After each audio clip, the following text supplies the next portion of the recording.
Yes. Oh, the little voice said recording in progress. That was cute.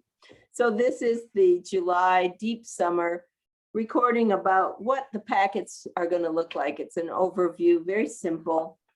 We don't have a specific packet to talk about, but since we announced our 10 new enhancements in late May, early June, there's been even more refinements and even more things we know we're doing. And so anybody who's interested, I thought I would just let you know about what the packets are looking like. And as you know, the September packet was released on July 1st. Yay, already. The theme of that one is embracing possibilities. And we will talk about that specific packet on the second Wednesday in August, which whatever date that is, I forgot to write it down, but it is the second Wednesday. So the further things that we're talking about, as you may know, we are committed to multi-platform support in our packets. The exciting thing for me is that this is also moving us into 21st century faith formation. That all those things we thought we might do someday, we had to do for online. You know, it's like, well, you don't get a learning curve. All you get is a jump off the cliff, right? And so here we are back in person. Many of us are going to be starting to meet back in person. Some still aren't. It's a moving target. But what we're going to do in the packet is provide you with both online and in person. So based on what I'm hearing from my good people here with me on the recording and other people who have been contacting me, as many of our churches will be opening in person or have opened already. And who knows what the Delta virus will do to us and all this. But because of that, I'm directing the packet first to in person, imagining in person, and then also online resources. That's what I'm thinking about. So that's our first big thing. And it's pretty exciting to be writing for multi-platform. I can see lots of possibilities, but for now we're keeping it simple. Then we have the new frames of our themes. Rather than we will be a people of, what does it mean to be a people of? Our faith calls us to embrace possibilities. Our faith calls us to cultivate relationships. What is our faith calling us to do in these times? And it's those values that we're going to be teaching. We still ground ourselves in the UU values, but we'll be extra intentional about relating our recommended RA activities to the needs going on in the society around us. Sort of a new direction. And third, we're being much more intentional about our Aramaic, ARAOMC, which means anti-racism, anti-oppression, multicultural resources. And what we're doing is integrating them throughout the packet rather than one single, here's your anti-racism session. And by the way, I'm writing the October packet right now, like this morning and the next 2-3 days. And what I saw back in our online packets is a possible anti-racism class. If you pulled out each anti-racism session from last year, you could have a whole class dedicated to thinking about anti-racism, anti-oppression, multicultural things with families. Just a suggestion I thought of as I was writing and looking at those. And you know, we have a wonderful Widening the Circle team of researchers. They put together a whole spreadsheet of more than 40 resources based on widening the circle and implementing that specifically for our children, and also eighth principle and characteristics of white culture, white supremacy. They are a wonderful group of 4. They're going to be offering a webinar this August, and we will be announcing that very soon. We've got the dates and everything, but we're just waiting to pull the trigger on the big announcement so that you can ask them any question you like about their views of implementing widening the circle into children's RE. Very exciting.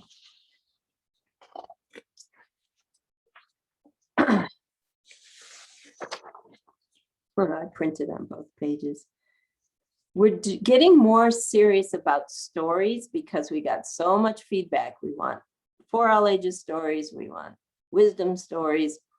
And so besides all the stories that the WTC, the Widening the Circle research team has given us, we also created a big long spreadsheet of wisdom stories that everybody thinks our children should be exposed to them. So for instance, right now, I'm writing the October packet on cultivating relationships, and the 2 wisdom stories we feel that so many of our children should hear is Old Joe and the Carpenter, which is the story about the 2 farmers who are fighting, and they hire a carpenter to build a fence, and the carpenter then builds a bridge, and how that changed their relationship. And the other one is the parable of the long spoons, where how we treat each other is by sharing. Otherwise, if we're selfish and we can't bend our hands to feed ourselves, we will starve. That is such a beautiful parable, and I see it in so many cultures, so many faiths. Everyone loves it. So for instance, those are the 2 wisdom stories we're using for October. And there were 2 in September as well. September, we sort of went overboard, and I think I wrote 6 or 7 sessions in September because we couldn't choose. So sorry about that. We try and keep it simple, but that time there's so much. I mean, we embraced all the possibilities is what we did, which is of course the theme for the month. Stories and storybooks. So we get the Widening the Circle team suggested those over 40 storybooks. They're going to be in there too.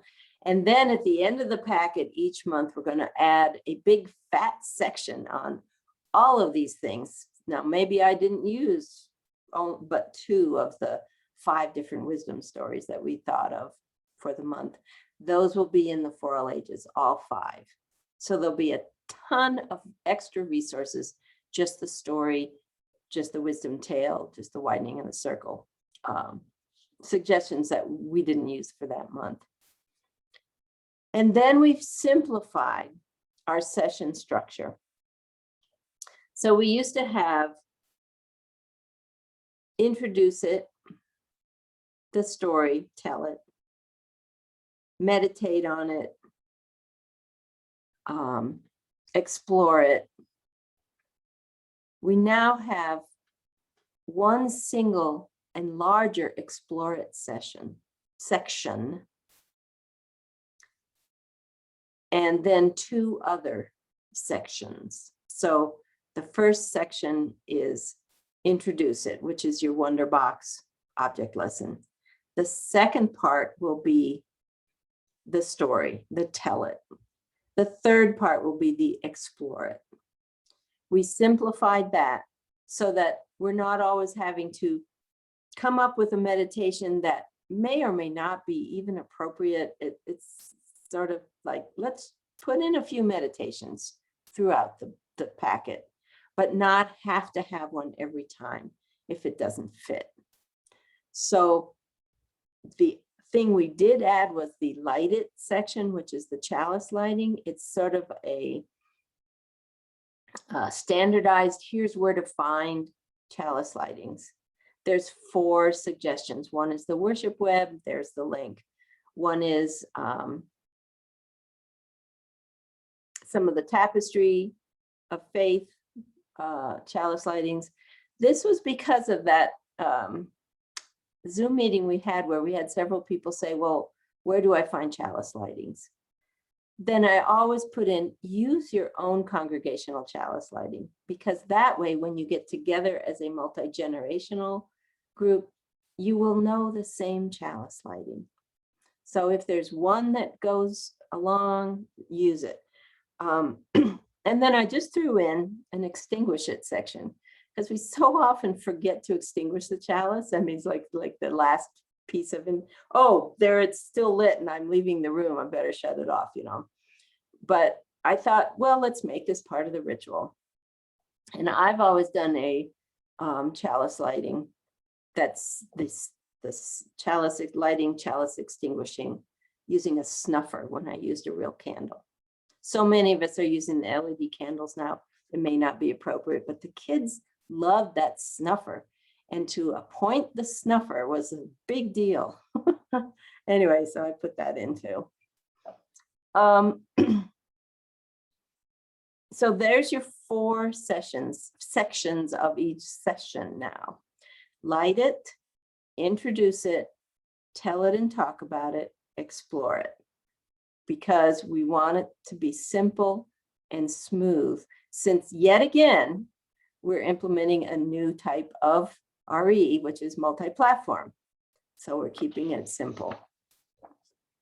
Any questions about those things, the sort of overall way that the packet's going to look? Katie, when you say multi-platform, are you imagining one or the other? Or are you imagining people might be trying to do these sorts of things in some people are in the room and some people are in the Zoom room? Very good question. And yes, I'm imagining both, except it's so complicated. I'm not quite there yet. Like, what I'm doing for each of these sections is, for instance, the story can be done online and in person. You're reading the book to a circle of children while you have a laptop set up on the chair for someone to zoom in. That's entirely possible. In the Explore It section, I'm trying to indicate this could be in person, this game, this could be in person and online. If you're doing, I don't know what, there's examples in there, or this is just online. So I don't have the specific technological suggestions, but I am indicating it could be done both ways. So I'm not assuming that we're at the idea of zooming into the actual RE classroom all the time yet. Give me a month or two though, because as people start talking to me and say, hey, this is working, Sunday morning, people are zooming in, I've got 3 families coming in, we'll start developing that more. But I could certainly see the introduce it and the tell it part.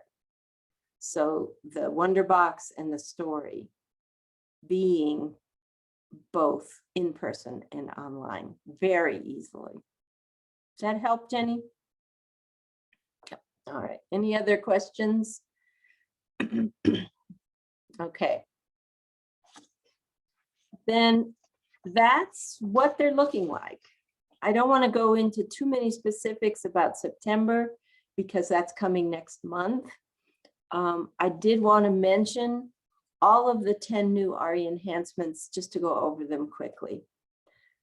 That's multi-platform RE, which and I'll tell you a little really neat story. What we realized for Crossing Paths, our interfaith middle school curriculum, is that suddenly a congregation without a fill in the blank mega church in their town can do it virtually, or a congregation without a Buddhist temple in town can do it virtually. So that's one way that Crossing Paths is going to be strengthened by doing multi-platform Crossing Paths. The other way is we got feedback throughout those cohort trainings. What if the kid has to miss the visit? Well, they don't. They can do a visit virtually from their home, not by you guys carrying around a camera, but using some of the online resources that are there so they can get a sense of what a Buddhist ceremony might be like. So it's expanding, you know, there's all kinds of things. And of course, the interview with the rabbi or the spiritual leader could happen by Zoom very easily. You don't all have to drive to someplace.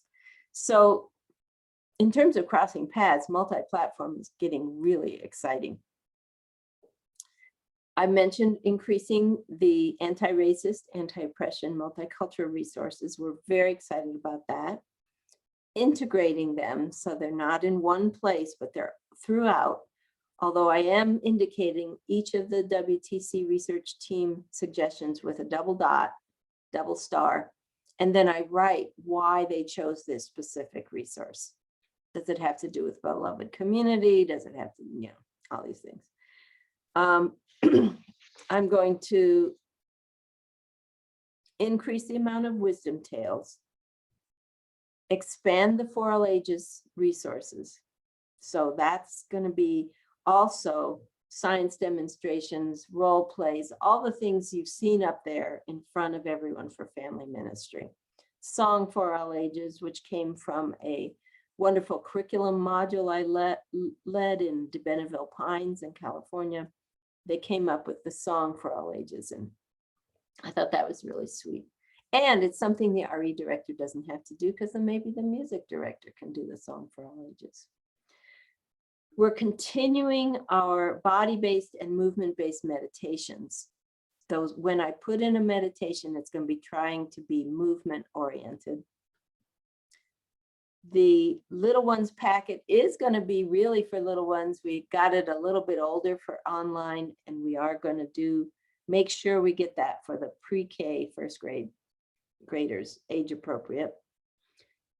We are in the process these next 2 weeks of doing our research team for the youth packet. I have 2 young men. One is a 19-year-old in college and assistant to the dean and a DRE in Central Michigan. His name is Jacoby Neal. And the other lives in Cornwall, England, and started a bad coffee club for high schoolers in the UK during the COVID epidemic. So the 2 of them join me, and we're creating it right now these next 2-3 weeks. So I'm really excited about that youth packet resource. And we're expanding the Crossing Paths lineup by doing multi-platform, and we're adding humanism. Yay, humanism. Yeah, so those are our 10 general enhancements. Now that I beat that all to death, I'll see if you have any questions about overall packet stuff.